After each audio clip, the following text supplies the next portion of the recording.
Dear students, welcome to the classroom. Today we are going to continue our first lesson of information technology. In previous lessons we have learned about some more input and output devices, and in this video we will learn about software. Dear students, software refers to the set of computer programs that are loaded into a computer for its proper functioning and processing of information. Software can be categorized into two types, namely system software and application software. So let's learn about them in detail. System software. System software refers to a set of programs that are designed to control the operations of a computer system. The system software helps all parts of a computer to work together. In simple words, it makes a computer functional. It also controls the operations of other types of software that a computer runs.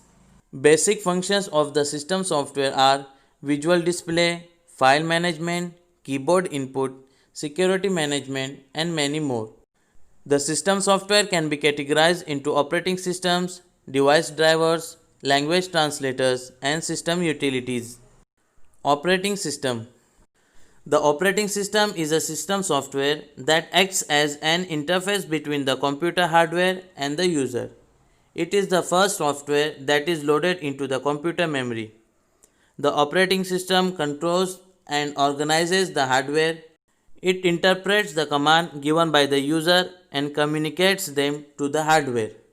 It provides a platform for the program to work properly. Basic functions of an operating system are memory management, input-output management, file management, and security management. Some of the examples of an operating system are Windows 10, Windows 8, Windows 7, Windows XP, Windows NT, UNIX, and Linux. Device driver. Device driver is a system software responsible for the proper functioning of various devices connected to the computer. Every device, whether it is a printer, monitor, mouse, or a keyboard, has a driver program associated with it for its proper functioning. Driver acts like a translator between the device and the program that uses the device. Language translators. Computers only understand the language of 0s and 1s, which is known as the machine language or the binary language. However, it is difficult to write a program in the machine language. This led to the development of high-level programming languages that resemble human languages like English.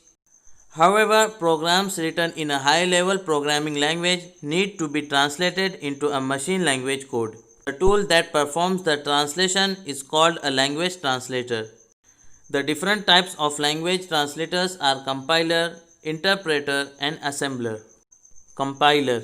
A compiler translates a program written in a high-level language into the machine language. It reads the whole program and translates the complete program at once into a series of machine language instructions. Once compiled, the program normally gets saved automatically and can be executed directly. Interpreter. An interpreter reads one statement of a program written in a high-level language at a time, translates it into the machine language, and executes it immediately. It continues to read, translate, and execute the statement one by one until it reaches the end of the program. Therefore, it is slower than a compiler. The machine code produced by the interpreter is not saved, and hence, to execute a statement again, it has to be interpreted again. Assembler. Assembler translates a program written in the assembly language into the machine language. It recognizes the mnemonics used in the assembly language and subtitles the required machine code for each instructions. System utilities. System utilities perform some specific tasks related to the maintenance of computer, hardware, and data. They are used to support, enhance, and secure programs and data in the computer system. The most common functions of system utilities include file management, backup, data recovery, virus protection, and disk cleanup. Some common system utilities are disk defragmenter, disk cleanup, and scan disk. So dear students, in this video we have learned about one type of software, namely system software. We have also learned categories of system software, namely operating system, device driver, language translators, and system utilities. So dear students, watch the video carefully. It will help you to understand the software, and in next video we will learn about application software.